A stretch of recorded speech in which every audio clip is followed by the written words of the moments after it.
Hello and welcome to the recording of Reversing Type 2 Diabetes, a Patient's Journey to Remission webinar.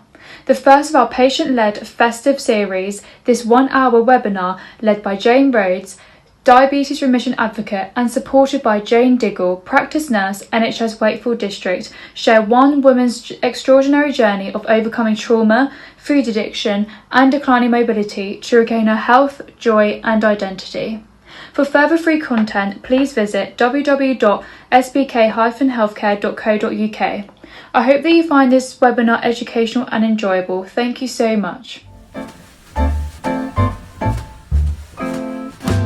So, good afternoon. It's just afternoon, isn't it? So thank you so much for asking me to be involved in this Christmas webinar. It feels too early to talk about Christmas, but based on some shopping yesterday, I know we're really in the season.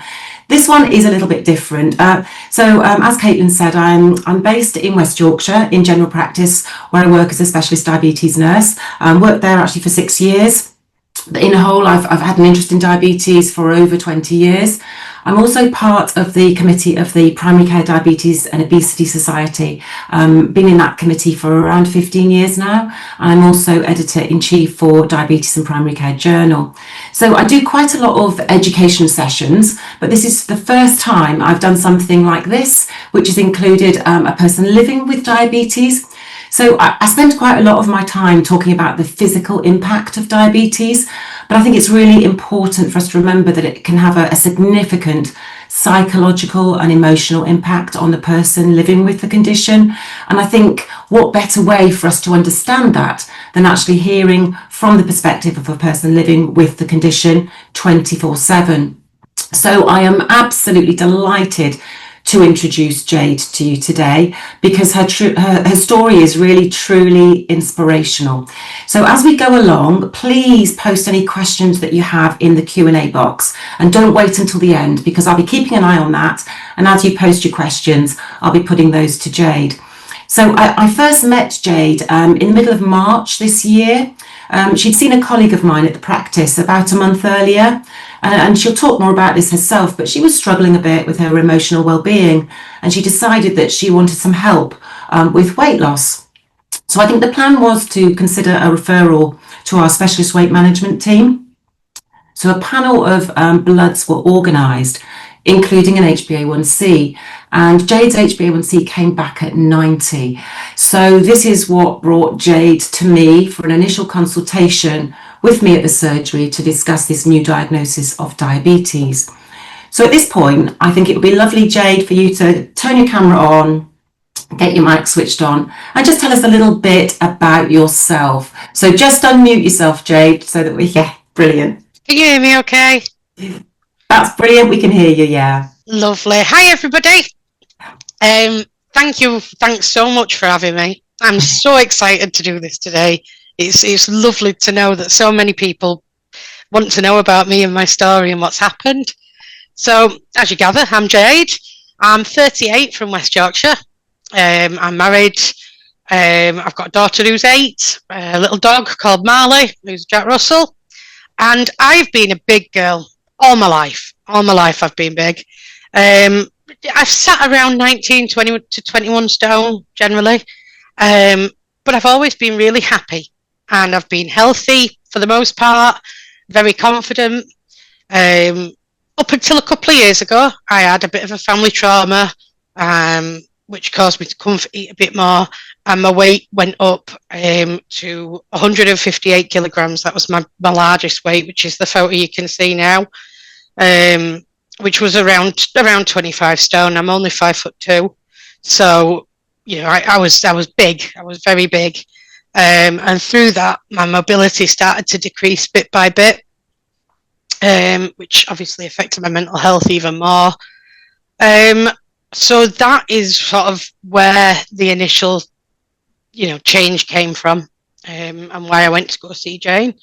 So I was going to ask you, Jade, yeah. Sort of in your life, would you say that you'd faced some negative attitudes or perhaps judgments based on your weight? And absolutely. And how did that make you feel? So our society, sadly, fat, which is, I've no problem with being called fat. I never have. I've always referred to myself as fat. But fat seems to mean lazy, unclean, useless. You're seen as a second-class citizen, and that seems to be just the way that society, social media, various other things portray being fat. And that has it's a knock-on effect. It's affected me from when I've been to see doctors, when I've had job interviews, all sorts of things like that. And it does make you feel inadequate. It makes you feel disliked. People, they might not mean to judge, but they do. It's human nature. So you think sometimes people judge without even realising, like there's this unconscious bias? Absolutely, yeah, absolutely. As soon as they see, somebody that's big, that's fat, automatically in the head, they seem to assume you're unhappy. And it's not always the case. Not everybody who is fat is unhappy with their life and is unhappy with the body. It is a big thing that people do make that judgment. It's really interesting, actually, because obviously everyone will be seeing your lovely photographs that you're showing here. And actually, on a lot of those photographs, what strikes me is you're smiling. You do appear to be happy. So, were you happy? Yeah, for a long, long time. I had bags of confidence. I've always looked in the mirror and liked what I saw. I've always loved my body, enjoyed my body. So proud of it for giving me my little girl. I really have. And to be quite honest, my body has changed so dramatically recently that I'm actually sort of having more issues with myself now than what I did before, because it's like living in my shape's changed. I've got a totally different shape, and and it is totally different. But for a long time, up until the point where I was too big for myself, for a long time I was very happy. Yeah, it's interesting because you showed me some of these photographs actually in the consultation with me a little while back, and there was one, I think it was the one we started off with, where you're sitting on the sofa, and you don't look happy on that. No, on that one at the start, I very much was not happy.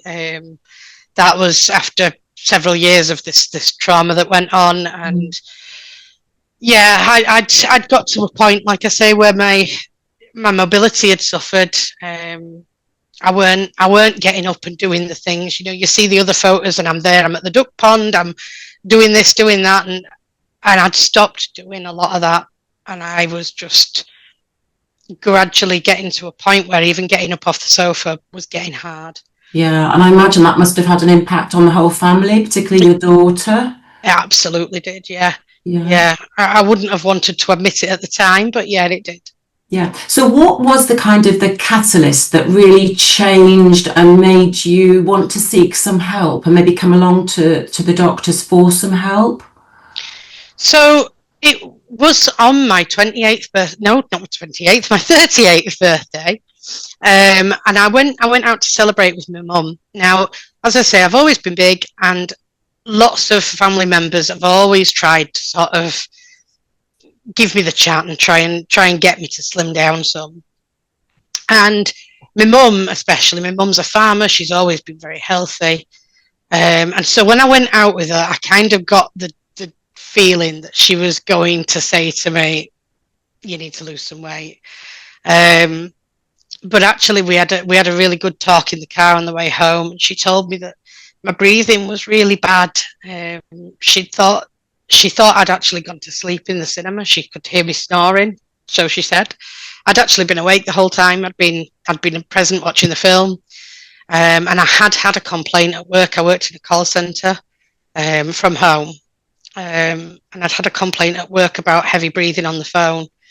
My mum was really worried about me, and she sort of laid it all out there that she thought I was going to die, and that's sort of the turning point for when I thought, I've had these thoughts niggling away at me, that things I knew I weren't right, and that was the turning point where I thought, yep, I need to see the doctors. I need to go, and something's got to change, something dramatic's got to happen, and it's got to change. Yeah. Were you quite fearful about that, actually going to the doctors and speaking to somebody? Yeah, well, we're petrified. My experience with doctors has not been good in the past. Yeah, that was one of my questions, really, what your experience had been when you had been, obviously you've had contact with the healthcare profession, having had your child and all this. So how would you describe your experience at that point? At that point, I tried to see healthcare professionals as little as I physically could. I had no trust in them at all. I'd had a few things where when I was trying to get pregnant, I struggled to get pregnant, and I went for some fertility advice. And I'd had a nurse, like we said with the judgment. As soon as she looked at me, she said, "Well, you're not gonna get pregnant like that, and if you do, you won't carry." And it was just so deadpan. There was no help. It was just, "You're too fat." Now, consequently, I did lose my first baby at 12 weeks pregnant. I had a miscarriage, and all that was going through my mind was, "It's your fault. You're fat. That nurse said so." It was almost like she'd told me it was going to happen, and I tried to get pregnant anyway, and then it happened. And yeah, it wasn't good. And every time I went to the doctor, if I had a cold, lose weight. If I broke my ankle, lose weight. If I had a chesty cough, lose weight. It was all the same thing all the time. And fat doesn't always mean unhappy or unhealthy. You've got to take people on who they are and what they are, rather than just an assumption. And I just had no confidence in the healthcare system at all.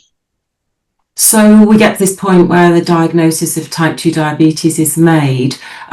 So how did that make you feel? I was absolutely devastated.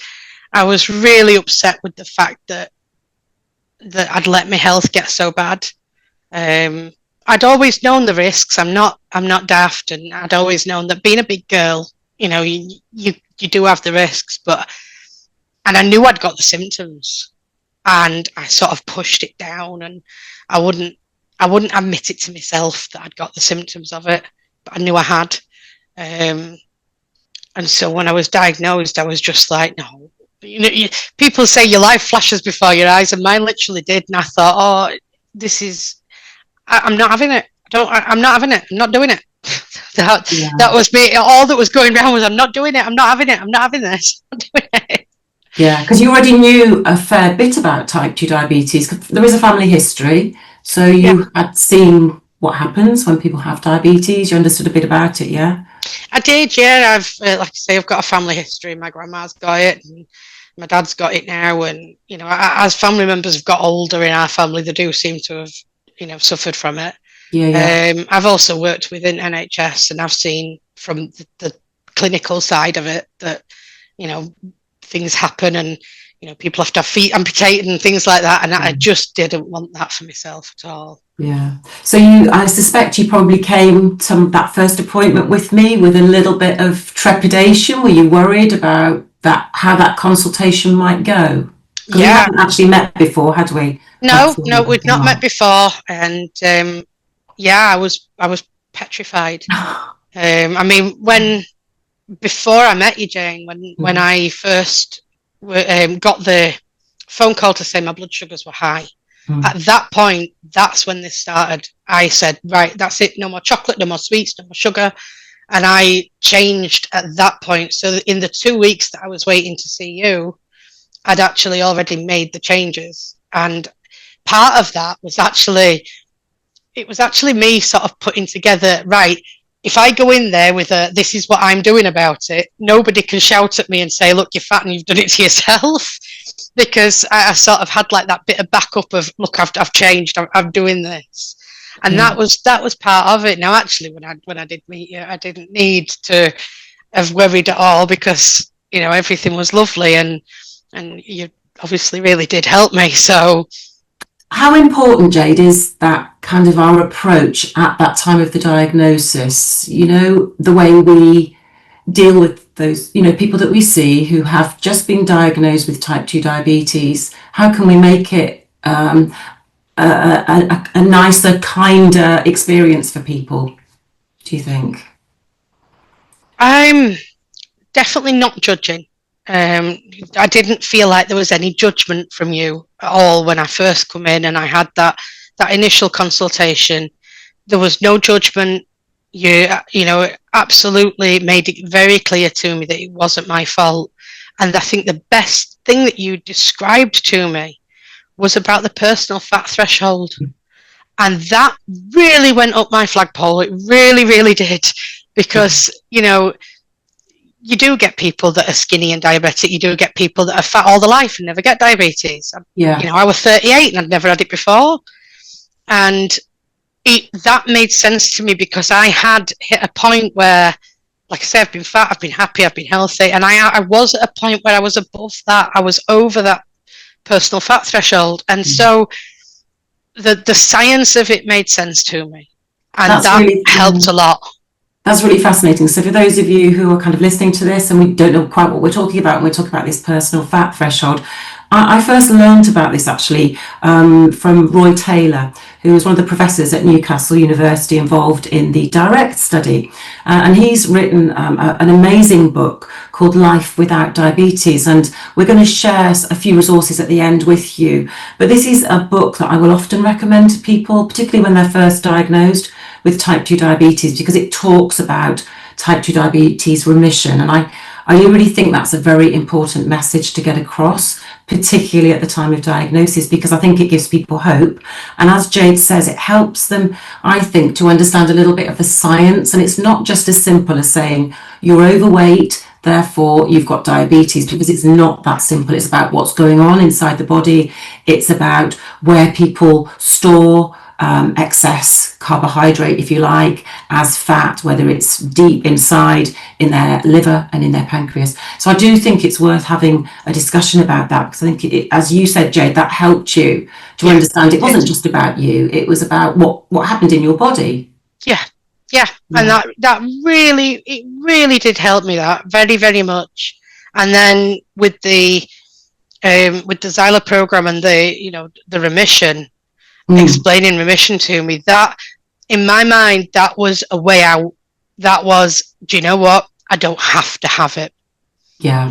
And you didn't want to go down the route of medication at the get-go. No. You wanted to look at other options. And so as a result of the DIRECT study, of course, we're quite fortunate, for those of us working in England, that there was a collaboration between NHS England and Diabetes UK to roll out the type 2 diabetes pathway to remission programme.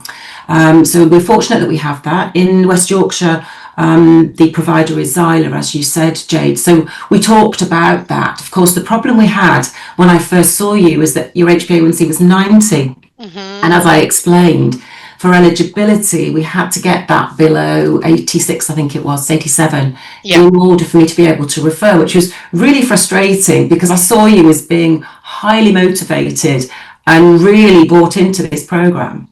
So we kind of came up with a plan because we didn't want to wait too long. We didn't want to have to wait, in excess of 3 months before we could potentially get a referral. And I was aware that you were doing so much already and had been for a few weeks with your lifestyle. So we brought in a slightly earlier HbA1c. We didn't wait 3 months. We did it a little earlier.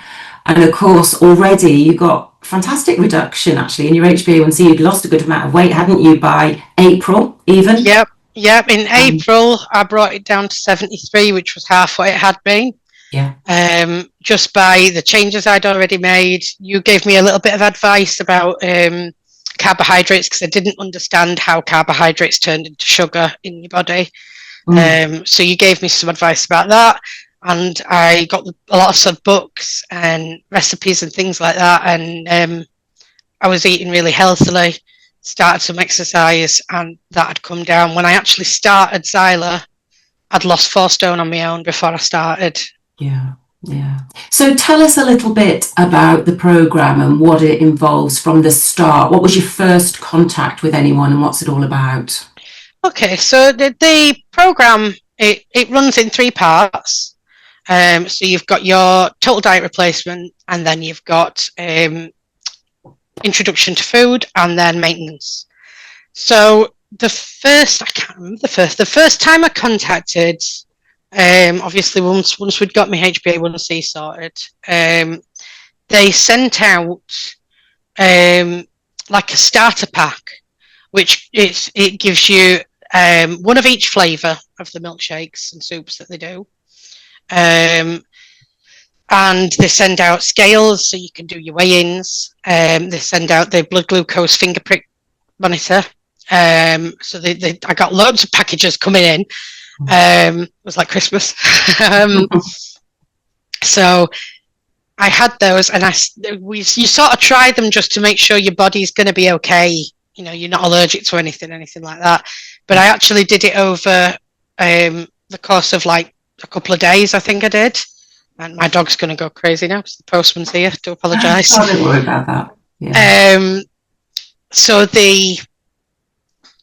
I started with the starter kit, and I did it like as if I was already on the diet. So I didn't eat anything. I just did that. My body was fine with it. Everything was great. So you start off, don't you, with it's almost like an hour-long consultation with you go through on the phone. Yeah, once you've sort of done that, they then talk to you about it and sort of say, how did you get on with it? And you have... Go on. I was going to say, I imagine that they also are looking at motivation, because I know when I've spoken to quite a few people about the idea of going onto the programme, it takes quite... You're very highly motivated, which absolutely makes the difference, I think, to success and whether or not someone's right for the programme. So I guess that part of that initial consultation with them was about, because it must be tough, especially the total meal replacement, because I find that when I do talk to people about it, it's that total meal replacement phase that is off-putting for some people. So it's hard. Is it hard? It is hard. I'm not going to lie to anybody out there. It feels so alien to not eat, especially as a big person. We like food, and it feels so alien. And it's hard. You've got to really want to do it. The first couple of days, the tiredness, the headaches, to be quite honest, the only thing I've never been a drug addict, but the only thing it reminded me of was when you see on films and things and you see people coming off drugs, that is what it reminded me of, because you were just so hungry all the time, and just zero energy altogether. But there is a big but also you can't really do too much, can you, in terms of physical activity in that very early phase? In that very early phase, you've just got nothing. You're running on nothing, and you've just got to just go day to day, and it doesn't last very long, but there is a big surge of energy that sort of happens. For a while, I was sort of living on caffeine, and mixing things like the latte shake with like a spoonful of proper coffee, and running like that. But then after a few weeks, it must be your body living on your own fat sources, I don't know, but you just get this like boom of energy, and all of a sudden you're not eating, but you feel amazing after a little while on it. I think part of the rationale, because obviously the programme was very much mirroring what they did in the direct study, and I think part of the reason was, obviously in a study you need everything to be the same for everybody in the study, but also I think their rationale for a total meal replacement with soups and shakes was they knew exactly the nutritional sort of value of that. But from a sort of psychological perspective, it was about taking away choice to make it easier. So you weren't having to work out, 800 calories with a different mix of all the nutrients. You just had those soups and shakes. It was a very easy decision. It was just you choose your 4 different flavours, if you like. That is exactly it. I mean, I know from my knowledge of food and things, I knew what I ate beforehand wasn't a very good and healthy diet and balanced.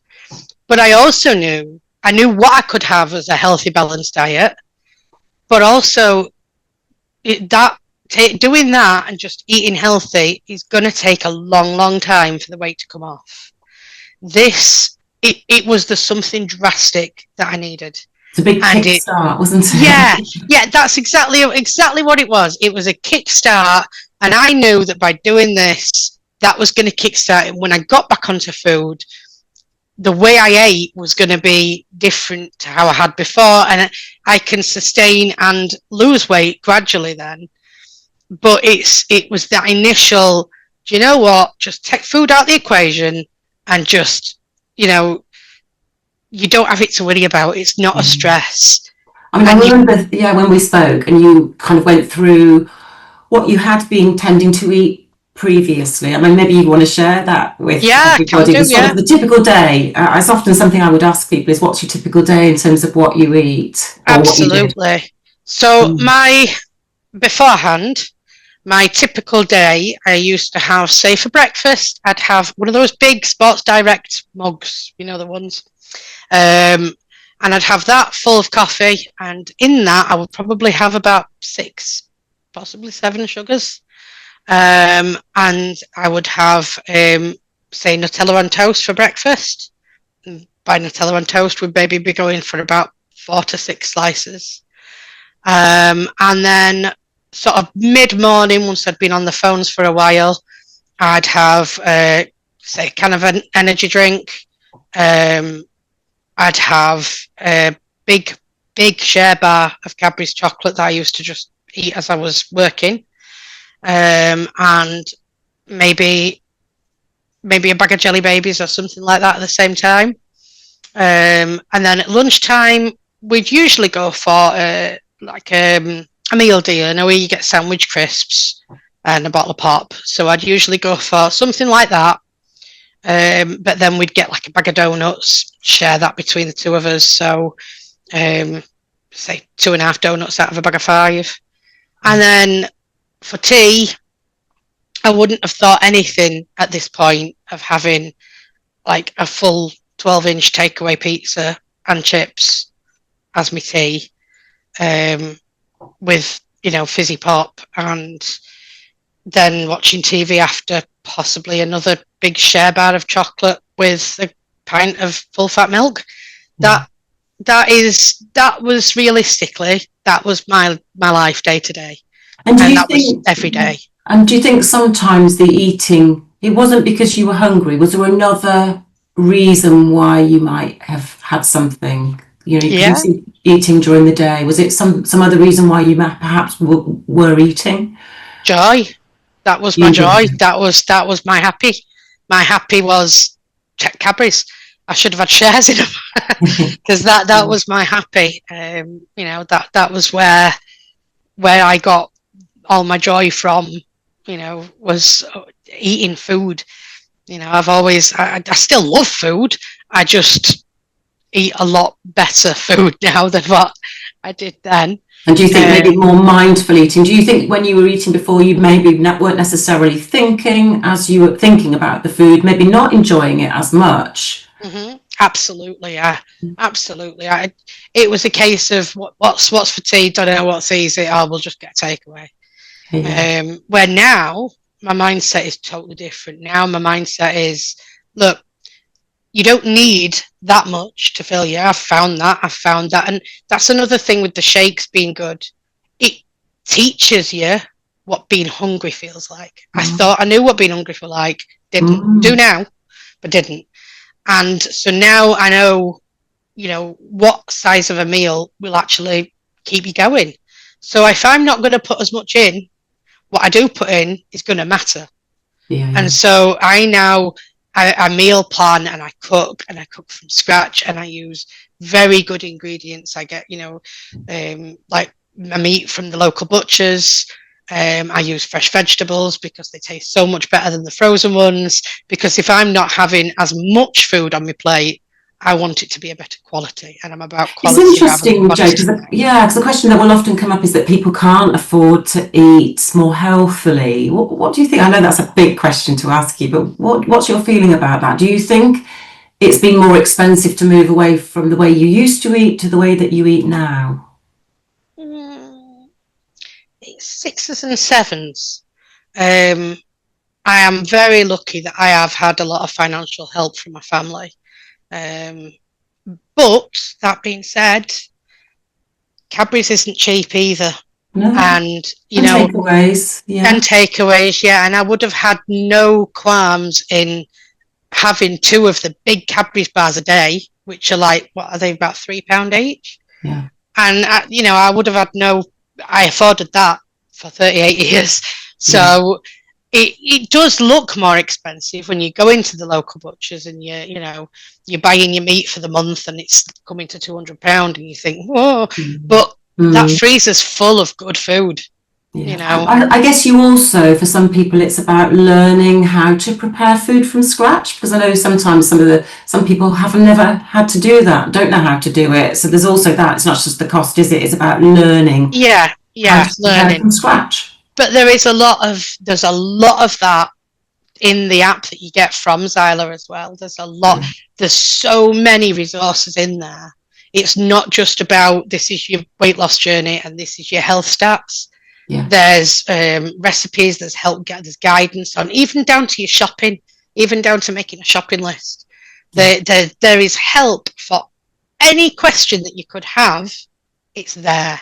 And if you can't find it, there's even an option where you can chat to a consultant, a diabetic consultant person. So I think it was important having that support throughout the program. So you're not at the end of the program yet, but having that support to go to when you need it, how important is that? Oh, it's massive. It's massive. If you've got, there is also a community page on there, which is a little like Facebook. So you can talk to other people that are on the meal plans, on the program with you. And again, like what we said, when you're on the total diet replacement and you say soups and shakes, that is all it is. But hunger and desperation, you get your creative juices on. I found recipes on there that you could use your meal replacement shake with some of the fibre supplement that they gave you and make a chocolate orange mousse. I also found that they make fantastic ice cream. So I bought myself a Ninja Creamy and made ice cream. So a lot of the time I were eating ice cream, sat watching telly eating chocolate ice cream, and that was my TDR. There were different ways of doing it. So it sounds like the peer support, so other people going through it, is really helpful for you. This is where the social media and everything. Yeah, you can write all that on. You can write all that on, and and people pick tips off each other, and it is great. Do you think the timing of that start is really important? Because again, I've had people who say, I've got a holiday coming up, or I'm going away with the family, or it's Christmas, it's Easter, those sorts of things. Do you think you have to be careful about the timing to start that total meal replacement? I think if a person is in the right place, it's not going to make any difference whatsoever. That's really interesting that you say that, actually. There's nothing that would have stopped me from doing it. If I'd have had a holiday, a wedding, if it was Christmas, I would have done the total diet replacement, not a Christmas dinner. And you've got to be in the right place. But I do think the timing of suggesting it to patients, that I do think could have an effect. Like, for example, I was just diagnosed with it and I was like, no, I don't want this, I'm not having this. And for me, it was a way out. And that was it. And I knew it was my one shot. This is it. I don't have to take any diabetic medication. If I do this and I do it right, this is me taking my life back. Where I think if you've lived with diabetes for a long period of time, and obviously with Mounjaro on the market and things like that now, people are trying a lot more to live the same lifestyle but lose weight, and that's not what this is. If people have been living with diabetes, they may get, for example, my nan who's got diabetes, she'll eat what she likes and take a pill. That's her looking after diabetes, but she is 85, and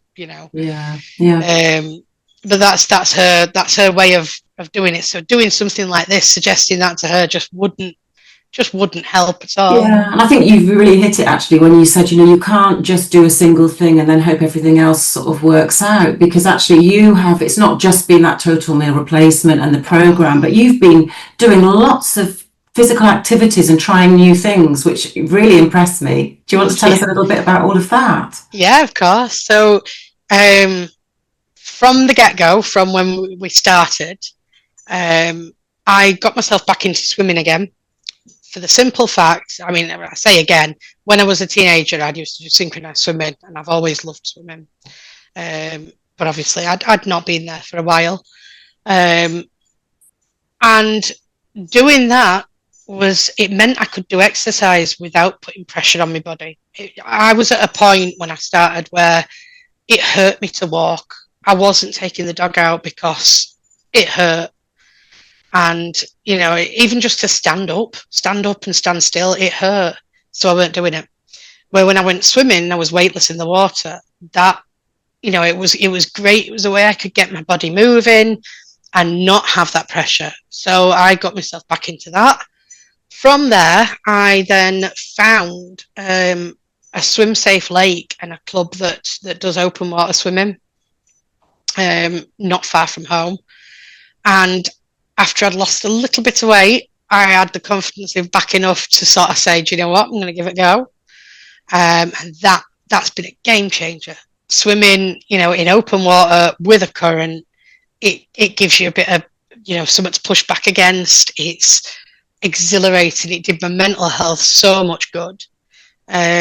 So I'm loving open water swimming. Absolutely love it. Doing it all year. Been in the pool, in the lake yesterday. At 4 degrees. I know, crazy. But I've, since then I've got back into cycling. I've been on my push bike. We went on holiday last week to Sherwood Forest, and I cycled 6 miles with my little girl around the course there. I've got on YouTube, been doing yoga just at home, following YouTube videos and tutorials. Burlesque, I do burlesque dancing. Exercise has just become fun. I love it. And that joy that I got from Cadbury's before, that same feeling I now get from like open water swimming. That's really fascinating, exercise. Isn't it, to hear? So I've changed my goals now, and that I chase that now as opposed to anything else. That's my, I love it. Absolutely love it. That is me now. That is amazing. So please do start. I know a few people are posting questions already, so we've got about 20 minutes to go. So please do. Any question, there's nothing as such as a daft question. So please just ask loads of questions, because this is your opportunity, really. We're very lucky to have you here, Jade, talking and being so frank and open with us. I know you're a little bit nervous to start with, but you're doing an absolute fantastic job, and we're really very, very grateful, because I think, as healthcare professionals, we don't actually get that much training in terms of, how to deal with, I think, the emotional side of having diabetes, and knowing how to, for example, bring up the topic of weight and weight loss, and all of those things are quite difficult. And I think sometimes we either treat it without much compassion, or we don't mention it at all because we're afraid to mention it. Yeah. And I think we need to ask people, don't we, would you like to talk about your weight and how we might go ahead and manage it? I guess some people won't want to, and if it's not the right time, I think that's absolutely fine. Yeah. Well, there is a question actually, and I was going to ask you this one as well. It's around about, especially in that initial meal replacement phase, how did that sort of, how did you manage that in your family unit, really? Because I imagine, obviously, your daughter, your husband, you were probably still needing to prepare the meals, and they were certainly having meals around you. Was that difficult from a practical point of view? Not really. It's easier than you think.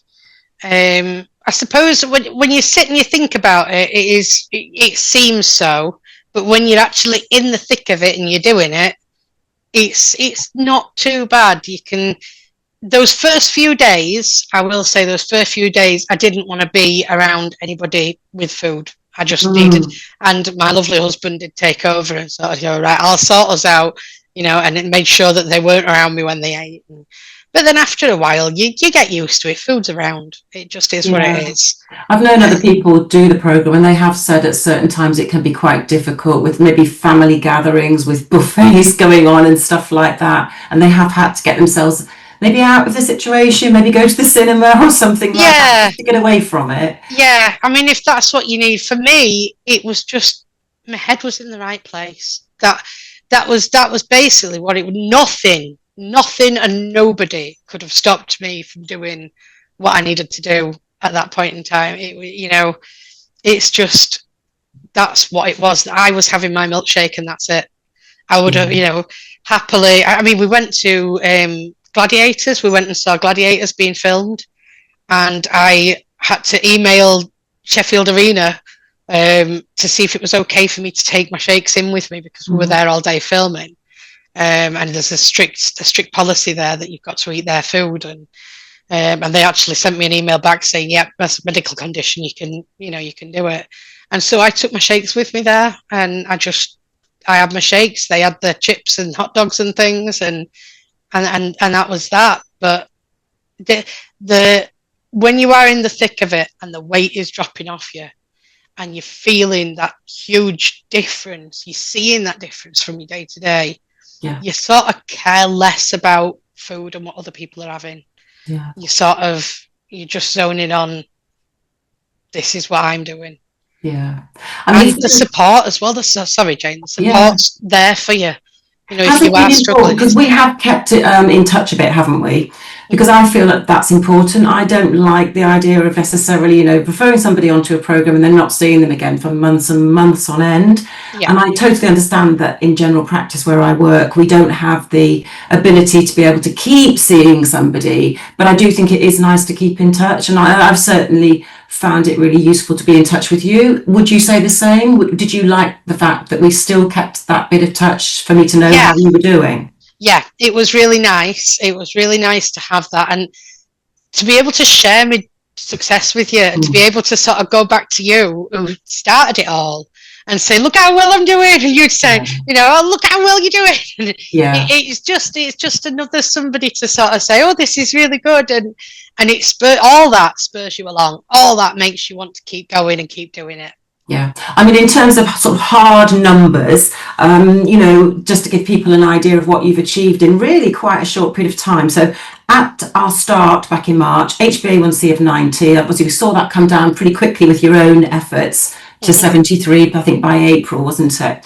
Yeah. So let's bring us up to date with where we are now with your HbA1c as a measure. So my HbA1c went down in April, like you say, to 73. By July, it was at 45. And by October this year, I'm now 35.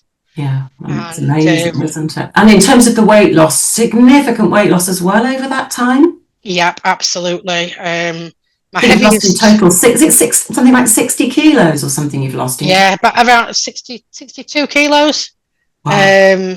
So at the start, my heaviest weight was 158 kilograms, which is around 24 stone 12, around 25 stone. At the start of total diet replacement, I was 21 stone 5, which is 136. By the end of total diet replacement, I was 16 stone 5, and that was 105 kilograms. And now I'm around 96 kilograms, which is around 15 stone. And I am actually sitting around that at the moment. Brilliant. They're absolutely fantastic. But there's a question also coming in around your mental health and the impact it's had in terms of an improvement in your mental health. So it's maybe a little bit more difficult to measure for us. So you tell us, has it been a positive change? It's been a massively positive change, and not just to me, to everybody involved in my life. Doing this and losing this weight and putting myself into remission it's made me a better mum, in ways that I can run around the school field with my little girl. I can climb into bed with her Oh. into her bunk bed and kiss her goodnight. I know that's ridiculous, but I couldn't do that. I couldn't climb up into her bed, and now I can. It's made me a better wife. My husband is thrilled to bits to have his wife back, and I'm dragging him along saying, come on, we're off on a bike ride. And he's thrilled to see that back in me. I'm a better daughter.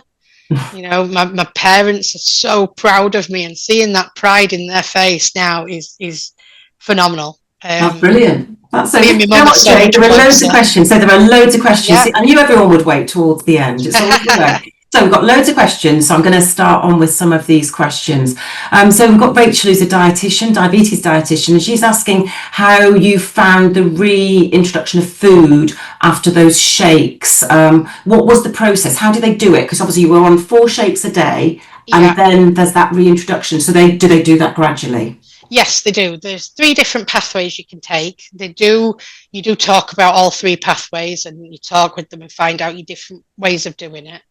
The way I chose to do it was introducing 1 meal at a time. So I did, on my first day, I had like 1 meal and 3 shakes.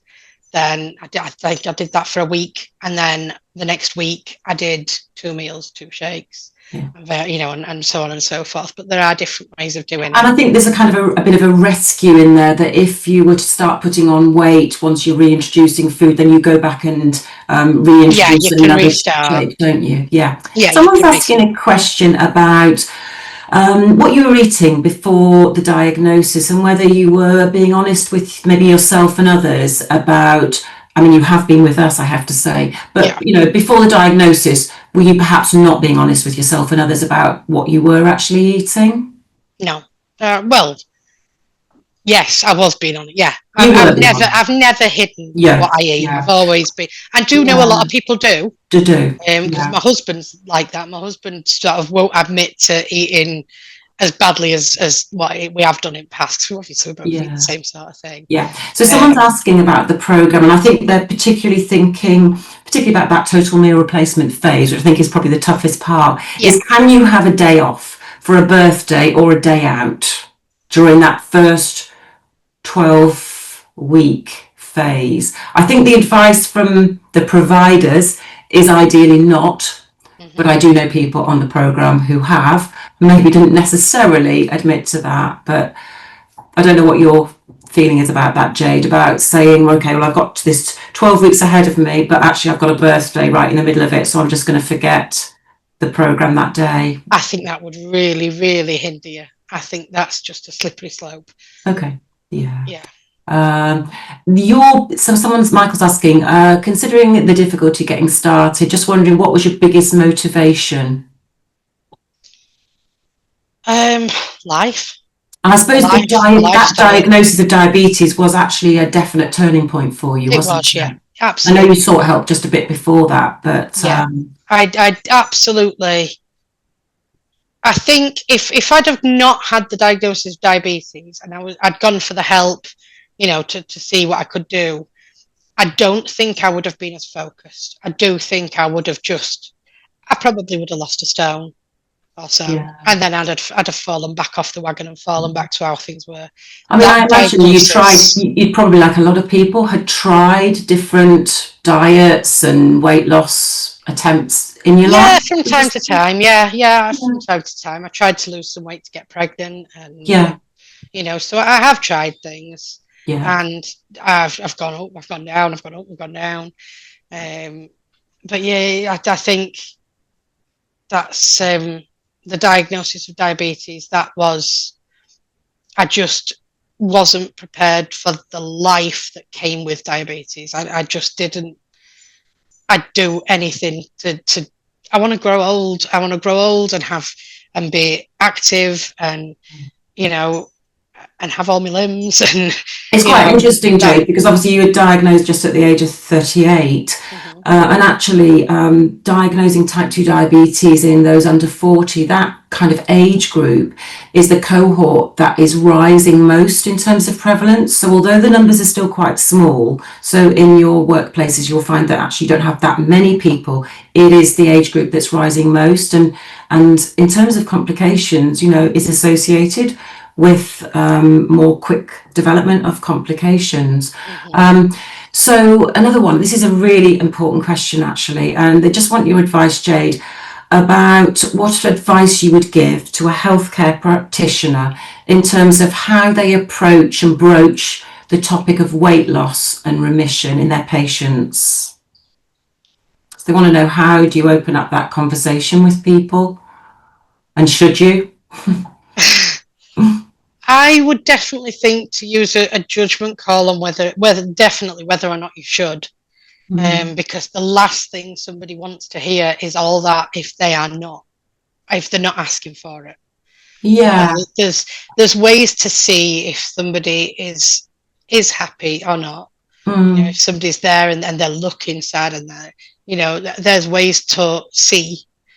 And I would just beg of anybody, please don't just see a fat person and think, right, we need to cure this, because it's not always the case. There's a person in there, isn't there? There's a person in there living in a bigger body, if you like. But and it's just, it's just sort of taking their cues and listening to them. Maybe just get them to talk to you for a little while, see what they're doing in life. If they seem to be sat down, not doing anything, fed up with life, then maybe they're not happy. But if they're doing this, doing that, doing other, and constructive, then maybe they don't need it so much. So, maybe try that first. There's a fantastic document actually for everyone listening. You're probably already familiar with a document called Language Matters in Diabetes, about using certain not using certain terms. One of the things particularly is it's almost like talking about people because they've got their diabetes, rather than the person living with diabetes. They're diabetic, which is something we shouldn't really be using. And similarly, there's a lovely document called Obesity Language Matters as well. So it's definitely worth having a look at that. We can probably share those resources with you. There we go. So thank you very much, Jade, for sharing your story. This is so inspiring to see how you've gone with this program. Somebody else saying, so proud of you, Jade. Super inspirational. Very happy for you. There is a quick question about the program, the remission program, whether it's available across the UK. Unfortunately, to my knowledge, as I said, it was an NHS England initiative, so I don't believe it is available in other parts of the country, unfortunately, which is a shame. I mean, we might see it roll out further. I mean, the success story has been pretty good actually. So I've seen some of the early results from the program, and you're looking at around about 35% remission at 1 year for people who've undergone the program, which is pretty impressive, isn't it? I would just like to say as well, a lot of the people, most people that I've spoken to on the app that's in the community, have all achieved remission when they've been, sort of, it's like a thing that everybody puts on when they have the HbA1c after TDR. I would say the main majority of them are in remission. Yeah. There's loads. I'm going to read out some of the things at the end actually, because there's a lot of things. Oh, someone's got a question. Wondering if you've got a weight target, Jade. I mean, I was going to ask you what next, because you never stop. Yeah, no, I never stop. I don't particularly have a weight in mind. As I say, I've been big all my life. So this is the smallest I've ever been. So this is new to me now. I'm like 14 stone some, nearly 15. And what I would like to do is, like, I'm now on maintenance part of the program, which it's not maintenance as in maintaining your weight, it's maintenance as in maintaining the healthy eating habits. And so I am actually still very slowly now losing weight. And I would like for my weight to, I'm assuming it will just sort of teeter off. And eventually when I am at the right weight for myself, it will just sort of steady out and balance out. But I am keeping an eye on things like my BMI, my blood pressure. That's come down significantly as well. I had very high blood pressure and that's come down. So basically, I would like all my stats to be out of the red and into either the amber or better yet, the green. So I've now not got that fear of healthcare like I used to have. Doing this has sort of made me be able to talk to doctors and nurses and things like that and go to them with my problems. And I would really like to just be as healthy as I can.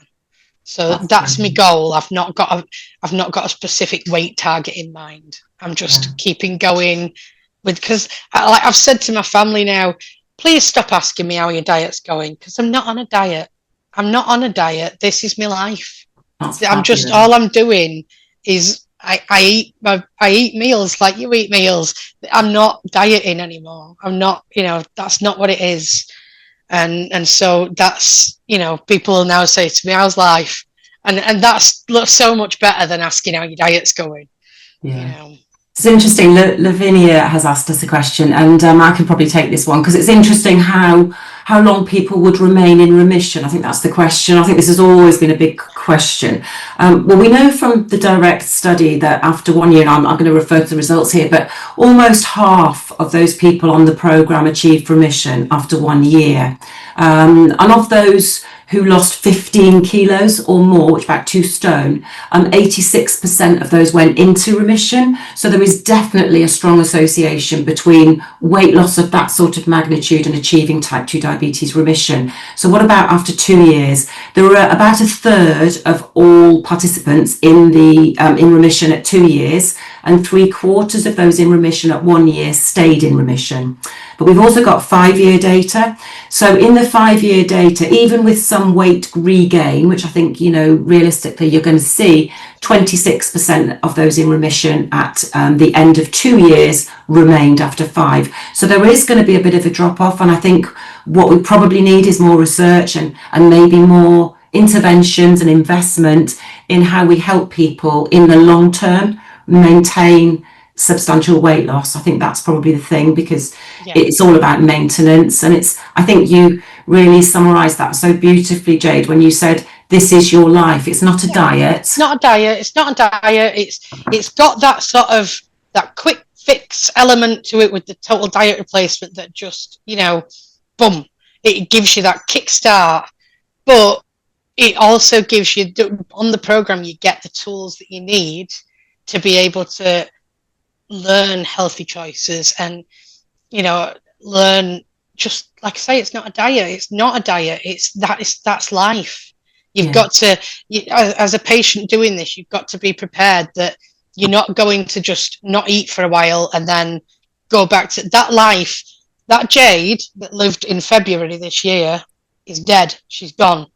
That woman's not here anymore. That is, this is life now. And the way I've seen it that helps me is I've had 38 years of being able to eat whatever I've wanted and not giving a monkeys and just, being, I'm bigger than I'm fine. And now it's affected my health. So now this is life. And like I say, my focus, my goals have changed. Things like I don't chase that joy from Cadbury's now. I chase it from exercise, from the open water swims. And, I did the 4K amphibian challenge. I swum 4K in open water. There's so much more fun out there. Life, that's life. And you've got to have that sort of mindset to be able to do it all and get through it. So before we close, there are a couple of resources that I'd really like to share with everybody. So we're going to add a link into the chat for the Pathway to Remission programme, so you can learn a little bit more about that, including the eligibility criteria, which are quite important. They are a little bit restrictive. We already mentioned the HbA1c, but there is an age cutoff of 65 years and a few other things. So what I wanted also to do was highlight another document. It's a toolkit, which I'll show you on the screen, which has been recently published. And it's a toolkit for those of us working in general practice to help people who would not be eligible for the Pathway to Remission programme. So that might be if you're working in other parts of the UK, this could be interesting. So I'm going to give you a link to that nice little toolkit on how to kind of follow the rationale of the programme without actually doing the programme. And also the book by Roy Taylor, Life Without Diabetes, because that is, again, a fantastic resource to share with people. So wonderful comments here. So proud of you, Jade. This is super inspirational. So happy for you. Well done. You are awesome to share your story with us. Amazing story, Jade. You're an absolute star. Please keep going and continue to be a guiding light for many. Shine on, Jade. Thank you. I think they're absolutely, there's so many more. I'd like you to look at them when we're finished, but thank you, everybody, for joining us. I'm sure you'll agree it's been absolutely amazing listening, really fantastic listening to your story, and we all wish you really, really every success and happiness in the future, Jade. Thank you. Can I just say as well, if anybody does want to know any more, I am on social media. I've done the whole journey on social media, various TikTok, Instagram, Facebook. If you just search my name, it should come up. So yeah, it's there. You know, I've put all of it on there as I've been doing it. So thank you so much for the opportunity to share. And you know, if I can help anybody, I'm more than happy to, because I know it's a bit cliche, but if anybody, if you know, if I can do it, seriously, anybody can. You've just got to want to do it, you know. And when you want to, you can do anything you want, can't you? You know, it's not easy, but it's God, it's been so worth it. I just can't put into words how worth it it's been, and how much better my life is now than what it was just in February this year. That's brilliant. Thank you so much. So thanks everyone for joining us, and we look forward to seeing you again at another webinar. Thank you.